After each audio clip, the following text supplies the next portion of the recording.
그는 그녀를 진심으로 사랑했습니다.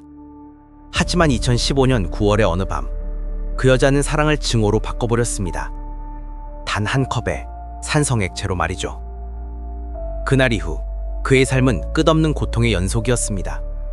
그리고 1년이 넘는 시간 끝에 그는 스스로 삶을 마감하는 결정을 내리게 됩니다. 이것은 영국 역사상 가장 잔혹한 산 공격 사건 중 하나, 마크 반 동겐 사건의 실화입니다. 2015년 9월 9일 아침, 영국 브리스톨에서 평온했던 거리의 공기가 참혹한 비극으로 갈라졌다. 주민들은 결코 잊을 수 없는 끔찍한 광경을 목격했다. 한 젊은 남성이 단 한 장의 반바지만 입은 채 온몸이 검은 물질로 뒤덮여 극도의 고통 속에서 몸부림치고 있었다. 그에게 다가간 사람들은 경악했다. 그의 피부가 조각조각 떨어져 나가며 도로 위로 흘러내리고 있었기 때문이다. 그는 네덜란드 출신의 29세 유망한 엔지니어 마업 벤 단건이었다. 그리고 그는 영국 역사상 가장 끔찍한 산성 공격 사건의 피해자가 되었다. 이 끔찍한 범죄를 저지른 사람은 다름 아닌 그와 5년 동안 함께 살아온 여자 버리너 왈리스였다. 무엇이 버리너 왈리스를 이토록 잔혹한 괴물로 만들었는가? 그리고 마업 벤 단건에게 정의는 실현될 것인가? 여러분, 저희 채널에 오신 것을 환영합니다. 이곳은 세상에 숨겨진 진실과 소름 끼치는 현실을 전하는 공간입니다. 사랑에서 지옥으로 마업 벤 단건과 버리너 왈리스의 비극적인 이야기. 마업 벤 단건은 네덜란드 출신으로 그의 아버지는 그를 따뜻하고 배려심 깊은 사람이었다고 회상한다. 어릴 때부터 그는 감수성이 예민하고 친구들과 정을 나누는 사람이었다. 건축공학을 우수한 성적으로 졸업한 후 마업는 영국 스토크로 건너가 꿈을 이루기로 결심했다. 그곳에서 그는 남아프리카 공화국 출신의 패션 전공 학생 버리너 왈리스를 만났다. 그녀는 마업보다 거의 20살 연상이었다. 두 사람은 2010년부터 연애를 시작했고 빠르게 서로에게 깊이 빠져들었다. 결국 그들은 한 집에서 함께 살기로 결정하고 미래를 함께 그려나갔다. 마업는 진심으로 버리너를 사랑했다. 그는 그녀에게 물질적, 정신적으로 많은 도움을 주었고 언제나 그녀를 아꼈다. 하지만 시간이 흐르면서 두 사람의 관계에는 균열이 생기기 시작했다. 버리너는 점점 강박적인 집착과 이유 없는 질투심을 드러냈다. 마옥의 가족과 친구들은 점점 그를 걱정하기 시작했다. 버리너는 단순히 심리적으로 마옥을 조종하는 것뿐만 아니라 폭력적인 행동도 서슴지 않았다. 한 번은 마옥과 잠든 사이 버리너가 끓는 물을 그의 몸에 쏟아부은 적도 있었다. 그러나 마옥는 이러한 학대를 참고 견디며 무려 5년간 관계를 유지하려 했다. 마옥, 지옥 같은 관계를 끝내려 하다. 2015년 8월, 마옥는 버리너와의 관계를 완전히 정리하기로 결심했다. 그는 새로운 사랑을 찾았다. 그의 마음을 평온하게 해준 여성, 바이올레트 커하우선이었다. 하지만 버리너는 이 현실을 받아들이지 못했다. 그녀는 끊임없이 마옥에게 메시지를 보내며 애원, 협박, 스토킹을 반복했다. 마옥는 이미 헤어진 상태에서도 버리너에게 친절하게 대하려 했고 심지어 그녀의 생활비까지 지원해 주었다. 하지만 그의 선의는 버리너의 증오를 잠재울 수 없었다. 버리너는 마옥과 바이올렛을 밤새도록 괴롭히는 익명의 전화를 걸며 집착을 드러냈다. 마옥는 점점 두려움에 사로잡혔다. 친구들에게 버리너가 위험한 사람이다 라고 말했지만 여전히 그녀에게 책임감을 느꼈다. 운명의 밤 2015년 9월 9일 결국 2015년 9월 마옥는 마지막으로 버리너를 만나 모든 것을 정리하려 했다. 하지만 그는 몰랐다. 그날이 그가 스스로 운명을 결정할 수 있는 마지막 날이 될 것이라는 사실을. 마옥는 버리너의 집을 방문했고 두 사람은 격렬한 언쟁을 벌였다. 버리너는 필사적으로 마옥을 붙잡으려 했지만 마옥는 단호했다. 바이올레트의 증언에 따르면 버리너는 마옥에게 오늘 밤은 호텔에서 묵겠다고 말했다. 하지만 마옥과 그녀의 집에 남기로 한 이유는 아직도 명확하지 않다.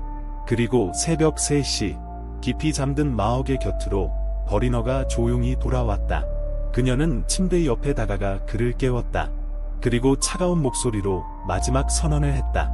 내가 내 것이 아니라면 다른 누구의 것도 될 수 없어.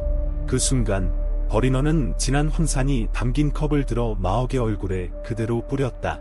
치명적인 액체가 순식간에 그의 피부를 부식시키며 마옥은 극심한 고통 속에서 비명을 질렀다. 공포에 휩싸인 그는 자리에서 벌떡 일어나 휘청거리며 아파트 밖으로 도망쳤고 보험을 찾으려 애썼다. 거의 시력을 잃은 상태에서 마없는 거리로 뛰쳐나가 밤늦게 필사적으로 구조를 요청했다. 처음에 이웃들은 그저 소음이라고 생각했지만 밖으로 나온 순간 눈앞에 펼쳐진 충격적인 광경에 얼어붙었다. 마없는 팬티만 입은 채 온몸이 황산에 의해 부식되어 피부가 여기저기 벗겨지고 있었다. 몇몇 이웃들은 급히 그를 집 안으로 데려가 차가운 물을 계속해서 부어주며 황산의 피해를 줄이려 했다. 그러나 마옥의 상태는 이미 너무 심각했다. 구급차가 도착했을 때 마옥은 거의 탈진 상태였고 호흡도 점점 약해지고 있었다. 하지만 그는 마지막 힘을 다해 경찰에게 속삭였다. 벨리나 월리스, 바이올렛을 보호해 주세요. 그녀가 그녀를 죽일 거예요. 한편 버리너 왈리스는 여전히 아파트 안에서 태연하게 앉아 있었다. 그녀는 응급 구조를 요청하지도 않았고 죄책감이나 당황한 기색도 없었다. 오히려 그녀는 평온한 표정으로 휴대전화를 집어들어 친구에게 전화를 걸었다. 후회나 두려움은 전혀 찾아볼 수 없었다.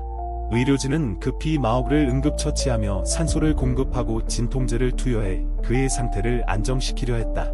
마옥과 구급차에 실려 떠날 때쯤 경찰도 이미 현장에 도착해 있었다. 이웃들과 의료진의 증언, 그리고 마옥의 직접적인 진술은 버리너를 체포하기에 충분한 증거가 되었다. 경찰이 아파트로 들이닥쳤을 때 그녀는 침대에 앉아 있었고 밖에서 벌어지는 혼란에도 전혀 관심이 없는 듯했다. 공포나 후회조차 없는 그녀는 그저 공허한 눈빛으로 경찰을 바라볼 뿐이었다. 경찰은 버리너를 중대한 상해를 가한 혐의로 체포했다. 현장에서 경찰은 라벨이 제거된 황산병을 발견했으며 이는 그녀가 의도적으로 황산의 위험성을 숨기려 했음을 시사했다. 초기 신문에서 버리너는 모든 혐의를 부인하며 그것이 황산인지 몰랐고 그냥 물인 줄 알았다고 주장했다. 그러나 의료 감정 결과 마옥의 신체 25%가 심각한 화상을 입었으며 특히 얼굴과 상체의 피해가 컸다. 왼쪽 다리는 황산에 심하게 부식되어 혈액순환 장애가 발생했고 심각한 괴사 상태에 빠졌다. 의료 전문가들은 이것이 자신들이 본 것 중 가장 끔찍한 황산 테러 중 하나라고 평가했다. 마옥의 상태는 점점 악화되었고 결국 그는 중환자실로 이송되어 마취 처치를 받게 되었다. 경찰은 추가 조사를 통해 버리너가 몇 주 전부터 이번 공격을 계획해 왔음을 밝혀냈다.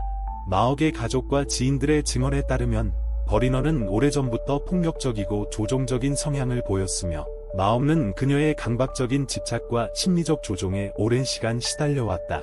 결정적인 증거 중 하나는 버리너의 심리 상담 기록이었다.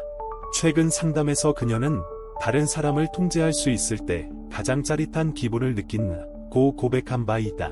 경찰은 또한 그녀가 에머잔에서 98% 고농축 황산을 직접 구매했음을 확인했다. 제품을 받은 후 그녀는 의도적으로 경고 라벨을 제거했으며 이는 계획적인 범행임을 명확히 보여주는 증거였다. 수사 결과에 따르면 버리너는 사건 발생 몇 주 전부터 황산에 대한 검색을 80회 이상 진행했다. 그녀는 황산 테러 피해자들의 고통에 대한 정보를 철저히 조사했으며 피해자의 고통이 얼마나 극심한지까지 연구했다. 이러한 증거들은 이것이 순간적인 분노로 인한 범행이 아니라 철저히 계획된 공격임을 입증했다. 버리너는 잔인한 범행을 저지른 것뿐만 아니라 그 후에도 냉담하고 무감각한 태도를 유지했다. 그녀는 응급 구조를 요청하지 않았고 마옥을 돕지도 않았다. 그녀는 그저 조용히 아파트에 앉아 있었으며 피해자가 겪는 고통을 분명히 알고 있으면서도 아무런 조치를 취하지 않았다. 마옥은 마취 후 혼수 상태에 빠졌고 이후 무려 4개월 동안 집중 치료를 받아야 했다. 깨어난 후 그는 돌이킬 수 없는 손상을 입은 자신의 몸과 마주하게 되었다. 심경계가 심각하게 손상되어 거의 전신이 마비되었고 약간의 움직임만 가능했다. 왼쪽 다리는 황산에 의해 심각하게 부식되어 결국 무릎 위까지 절단해야 했다. 그의 왼쪽 눈은 거의 실명 상태였고 얼굴은 심하게 일그러져 있었다. 사고 후 처음으로 거울 속 자신의 모습을 본 순간 마음은 완전히 무너졌다. 아버지와 친구들, 그리고 의료진이 애써 그를 위로했지만 극심한 정신적 충격으로 인해 그는 심각한 우울증에 빠졌다. 마없는 이제 알파벳 보드를 사용해 겨우 의사소통할 수밖에 없었고 한 글자씩 힘겹게 철자를 맞춰야 하는 과정은 지극히 느리고 고통스러웠다. 평범했던 삶을 잃어버리고 끊임없는 고통 속에서 점점 더 절망에 빠져갔다. 아버지는 아들의 곁을 지키며 계속해서 희망을 잃지 않도록 격려했지만 육체적 고통과 정신적 고통은 점점 더 깊어져만 갔다. 2016년 11월 마크는 글로스터의 요양원으로 이송되었지만 그곳은 그가 필요한 치료를 제공하지 못했다. 마크의 아버지는 1300km나 되는 거리를 오가며 아들을 방문했지만 위생이 열악하고 제대로 된 치료를 받지 못하는 모습을 보고 깊은 충격을 받았다. 아버지는 아들이 그런 환경에서 고통받는 것을 두고 볼 수 없었고 마크를 다른 의료시설로 옮기기로 결심했다. 이후 그는 벨기에의 한 병원으로 옮겨졌다. 하지만 그곳에서도 적절한 치료를 받지 못했다. 의료진은 마크의 심각한 부상을 치료할 경험이 부족했고 그의 상태는 점차 악화되었다. 간신히 말을 할 수 있게 되었지만 그는 깊은 절망감에서 벗어나지 못했다. 그러던 중 심각한 폐 감염이 발생했다. 의료진은 그의 생명을 구하기 위해 기관 절개술을 시행했지만 이는 곧 그가 영원히 말을 하지 못하게 됨을 의미했다. 전신이 마비되고 극심한 고통 속에서 마크는 자신의 삶이 결코 이전으로 돌아갈 수 없음을 깨달았다. 그는 더 이상 침묵과 고통 속에서 살아가기를 원하지 않았다. 가족의 지원을 받아 마크는 벨기에 정부에 안락사를 요청했다. 그의 신청서는 세계의 독립의료기관에서 검토되었고 그의 고통이 인간이 감내할 수 있는 한계를 초과한다는 판단하에 승인되었다. 2017년 1월 2일 마크 반동계는 29세의 나이로 마지막 숨을 거두었다. 그가 마지막 순간까지 곁에 두고 싶어 했던 사람은 그의 아버지였다. 2018년 4월 사건이 발생한 지 거의 3년 만에 벨리나 올리스에 대한 재판이 시작되었다. 법정에서 그녀는 끝까지 자신의 죄를 부인하며 자신이 마크에게 뿌린 액체가 황산인지 몰랐다고 주장했다. 하지만 이 변명은 명백한 증거들 앞에서 무너졌다. 벨리나가 고농축 황산을 구매하고 경고 라벨을 제거했다는 사실이 밝혀졌으며 그녀가 인터넷에서 산성 공격 사례, 화학 화상의 결과, 피해자가 겪을 극심한 고통에 대해 철저히 조사한 기록이 발견되었다. 이는 그녀가 치밀한 계획 아래 범행을 저질렀음을 입증했다. 증인들은 벨리나가 관계 내내 마크를 강압적으로 통제했으며 병적으로 질투하고 폭력적인 행동을 보였다고 증언했다. 검찰은 벨리나의 목표가 단순히 마크에게 고통을 주는 것이 아니라 그의 외모를 영구적으로 파괴하여 다른 여성에게 매력을 느끼지 못하도록 만들려는 것이었다고 주장했다. 이러한 증거들을 바탕으로 검찰은 벨리나의 범행이 마크의 죽음에 직접적인 영향을 미쳤다고 결론지었다. 배심원단은 그녀가 살인죄를 저질렀는지 여부를 심사해야 했다. 그러나 마크가 안락사를 선택했다는 점에서 배심원단은 그의 결정이 벨리나의 행위로 인한 직접적인 결과인지 여부를 판단해야 했다. 결국 배심원단은 벨리나가 살인죄를 저질렀다는 결론을 내리지 못했다. 하지만 그녀는 부식성 화학 물질을 이용해 심각한 상해를 가한 혐의로 유죄 판결을 받았다. 이는 중범죄에 해당하지만 범행의 잔혹성을 고려했을 때 여전히 충분한 처벌은 아니었다. 선고 공판에서 판사는 벨리나의 잔인한 행동을 강하게 비난했다. 2015년 9월 2일 그녀는 마크가 다른 여성과 헤어지고 자신에게 돌아오도록 강요하기 위해 98% 고농축 황산 1리터를 구매했다. 그녀는 라벨을 제거하여 위험성을 감추고 마크가 속수무책으로 당하도록 계획했다. 그녀는 마크가 깊이 잠든 상태에서 속옷만 입고 무방비로 누워있을 때 공격을 감행했다. 황산은 마크의 얼굴 3분의 2와 상반신, 다리를 덮었고 그의 신체 25%의 심각한 화상을 입혔다. 이 공격의 결과는 끔찍했다. 마크는 왼쪽 다리를 완전히 잃었고 왼쪽 눈이 실명했으며 오른쪽 눈도 거의 보이지 않게 되었다. 11개월간 중환자실에 입원하며 수십 차례의 고통스러운 수술을 견뎌야 했고 지속적인 감염, 장기 손상, 간과 신장, 심혈관 기능 저하까지 겪어야 했다. 2016년 11월 마크는 완전히 사지마비 상태가 되었다. 의료진은 그의 상태가 영구적이며 회복이 불가능하다고 진단했다. 경찰은 마크가 사망하기 전 남긴 가슴 아픈 진술 녹음을 공개했다. 그녀가 나를 이렇게 만든 걸 직접 보길 바란다. 이 모든 것이 그녀 때문이다. 나는 그녀의 평생 양심을 괴롭힐 존재가 될 것이다. 조사 과정에서 마크의 아버지는 눈물을 삼키며 말했다. 내 아들은 15개월 동안 극심한 고통과 싸워야 했다. 그 상처들은 인간이 감당할 수 있는 수준을 넘어섰다. 벨리나 월리스는 12년형을 선고받았다. 그러나 이 판결은 대중의 거센 분노를 불러일으켰다. 마크의 가족과 많은 영국 국민들은 이렇게 잔혹한 범죄에 비해 12년형이 너무 가볍다고 비판했다. 이 사건은 또한 고농축 황산 판매 규제 강화를 둘러싼 격렬한 논쟁을 촉발했다. 사건 이후 영국 정부는 공격용 화학 물질에 대한 법률을 강화하고 부식성 화학 물질 구매 시 연령 제한을 도입했다. 많은 소매업체들도 스스로 위험한 화학 물질의 판매를 제한하는 조치를 취했다. 재판이 끝난 후 마크의 가족은 돌이킬 수 없는 상실감을 안고 살아가야 했다. 그의 아버지 키스 반동계는 사랑하는 아들을 잃은 고통뿐만 아니라 경제적 어려움까지 겪었다.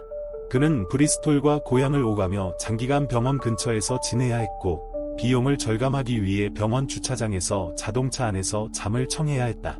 마크의 동생은 온라인 모금 페이지를 개설하며 그의 비극적인 현실을 전했다. 사지마비, 절단된 다리, 시각과 청각을 잃고 끔찍한 고통 속에서 살아야 했습니다.